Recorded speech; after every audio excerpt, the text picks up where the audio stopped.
Buying a new car can be exciting. That new car smell, shiny paint, all those fancy buttons. But then comes the finance part. Should you buy the car with a loan, or should you lease it? What's cheaper?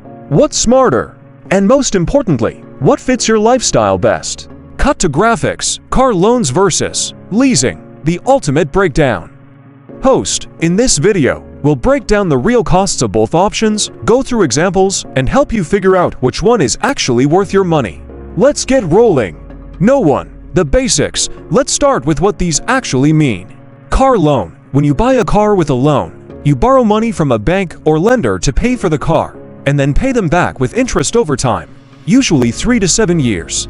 Once you finish paying, the car is yours. Leasing. When you lease, you're basically renting the car for a long time, usually 2 to 4 years. You make monthly payments, but you don't own it at the end unless you decide to buy it out. So, a loan equals ownership. Lease equals temporary use. Simple, right? Well, not quite. Because what you pay and what you get out of each are very different. NO2, cost comparison. Let's take a real-world example. Example, car price, $30,000. Loan, 5 years, 6% interest, lease, 3 years, $399 a month with $2,000 down. With a loan, your payment might be around $580 a month, and after 5 years, you own the car. With a lease, you're paying less per month, about $399, but after 3 years, you give the car back. No ownership, no equity. It's like the difference between buying a house and renting an apartment. Lower payments sound nice, but you're not building ownership value. If you keep the leased car for 6 years, that's 2 leases. You'll likely spend more than if you just bought the car once. But there's another side to this. The advantages of leasing. Why would anyone lease then? Well, leasing has some real perks. 1. Lower monthly payments. You get a nicer car for less money each month. 2. Always driving new cars. You can upgrade every 2 to 3 years, so you're always under warranty. 3. No resale hassle. Just drop it off when it's over. 4. Tax advantages. If you use the car for business, you may write off the lease. But leasing comes with fine print, like mileage limits. Go over 12,000 miles per year. You might pay 25 cents per extra mile. That adds up fast.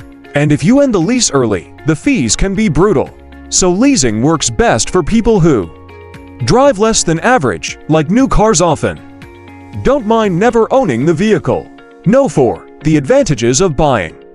Now let's talk about buying with a loan. 1. Ownership. You keep the car as long as you want after paying it off. 2. No mileage limits. Road trip across the country. No problem. 3. Long-term savings. Once you paid it off, no more monthly payments, just maintenance. 4. Flexibility. You can modify or sell it anytime. If you finance that $30,000 car and keep it for 10 years, the total cost of ownership might end up lower than leasing multiple cars over the same period. But buying also means higher monthly payments, potential repair costs after the warranty ends, and depreciation. That car will lose 15 to 20% of its value in the first year alone. Nitrogen monoxide 5. Which one is better for you? Let's sum it up based on your lifestyle. Choose leasing if you like having a new car every few years. You want lower monthly payments. You don't drive much under 12,000 miles a year. You can expense it for business. Choose buying if you plan to keep the car for 5 years. You drive a lot. You want long-term savings. You like the freedom to modify or sell anytime. There's no one-size-fits-all answer. It's about your habits and budget. But if you want the most bang for your buck, buying usually wins long-term. Nitrogen monoxide 6. Pro tips and mistakes to avoid. Before you sign anything, keep these quick tips in mind. 1. Check total cost, not just the monthly payment. 2. Compare interest rates and lease money factors. 3. Never finance more than the car's worth. 4. Avoid long-term loans over 6 years. 5. Always read the lease fine print. So, whether you're team lease or team buy, make sure you know exactly what you're paying for. Your car shouldn't drive your finances, you should drive them. If you found this helpful, hit that like button, subscribe for more money tips, and drop a comment. Would you rather lease or buy your next car? See you in the next one.